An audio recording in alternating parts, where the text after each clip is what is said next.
In this video, we will discuss the Felder Silverman model of learning styles and how it can be applied to make your tutoring more effective. There has been a debate over learning styles going back several decades. Different psychologists have derived their own models, some similar and some widely different. The well-known VARK model divides up learning into visual, auditory, reading and writing, and kinesthetic.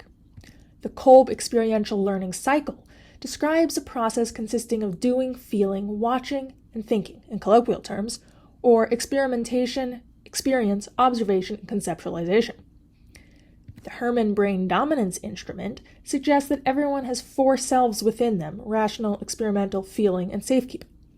The Felder Silverman model identifies 4 main domains of personality that contribute to learning. In contrast to these models, some researchers maintain that there is no such thing as learning styles in the first place. The bottom line is that learning style models can be very useful as starting points and guidelines rather than rules. In this video, we will be discussing the Felder Silverman model because it treats the way a student learns in a similar way to a personality. Rather than addressing how to assess a student's learning style, we recommend using the information in this video to figure out what works best for your tutee and what doesn't, and looking to the Felder Silverman model for inspiration when you are struggling to find a new way to help your student. The Felder Silverman model describes 4 domains in which learning styles can differ. Learning process can be active or reflective, or doing it versus thinking about it. Learning perception is divided between sensory and intuitive, which can be understood as concrete versus conceptual, or as fact versus theory. Information input is broken into visual and verbal, which is largely self-explanatory. Images and diagrams would count as visual input, while speaking, writing, and reading would be classified as verbal. Finally, information understanding can be sequential or global. Sequential understanding entails step-by-step or orderly comprehension, whereas global understanding entails more big-picture thinking. So how can you apply the Felder Silverman model in your tutoring? Each domain can be seen as a different approach to learning. Learning process distinguishes between doing and thinking, and between group work and individual work. An active learning process might work best for some students, while a reflective process works better for others, but each process also lends itself to different subject matter and skill. Both processes are important for every student. Similarly, regarding learning perception, a student favoring a sensory perception might prefer to work with facts, while a student favoring an intuitive perception would rather work with theories. But ultimately, both students need to work with both facts and theories because both elements are crucial. Information input is slightly different in that it is possible to cater to either visual or verbal preferences. Still, it is best to use a combination. Information understanding is also largely influenced by preference, and certain topics lend themselves better to either sequential or global understandings. In summary, while a student may have an easier time with a given style, both categories of each domain have important roles. All right, let's go through some examples.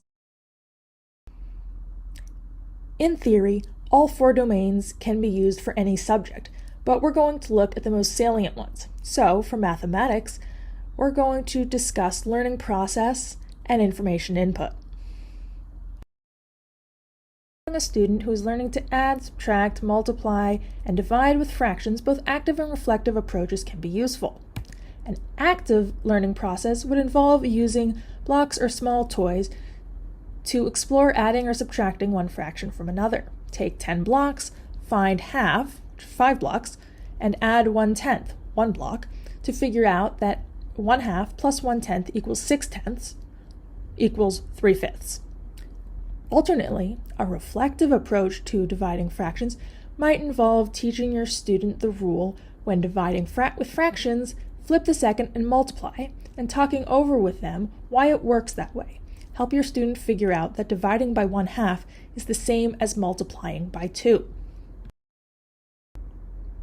In higher level algebra and pre-calculus, you might end up working with your tutee to find the zeros of a function, which serves as a good example for the 2 approaches of information input. Using visual input would probably involve graphing several functions and exploring how each crosses the x-axis in a different location or locations. A verbal approach would include going over how to find the zeros of a function from the equation without even looking at a graph. Both of these approaches are necessary to cover the basics that your student will likely be required to know for school. Side note, GeoGebra.org's graphing calculator is a great tool to use here. History and social studies cover such a wide variety of subtopics that all 4 domains are applicable, but we're going to specifically look at learning perception and information understanding because we didn't cover those with math. Using world religions as an example, for learning perception, the sensory element would include learning about holy texts, the religion's origin and geographic dispersal, and important figures, while the intuitive element involves more conceptual learning about belief systems, history of persecution, and evolution of religion over time. Both elements are key in learning about world religions. As an example of applying the information understanding part of the Felder Silverman model in tutoring, let's talk about the American Revolution. The sequential component would include taxes, events, battles, and key documents, maybe even a timeline. The global component involves learning about why taxes were imposed, why the revolution happened in the first place, important alliances, and the major challenges that had to be dealt with during and afterwards. Language arts, let's discuss learning process and learning perception.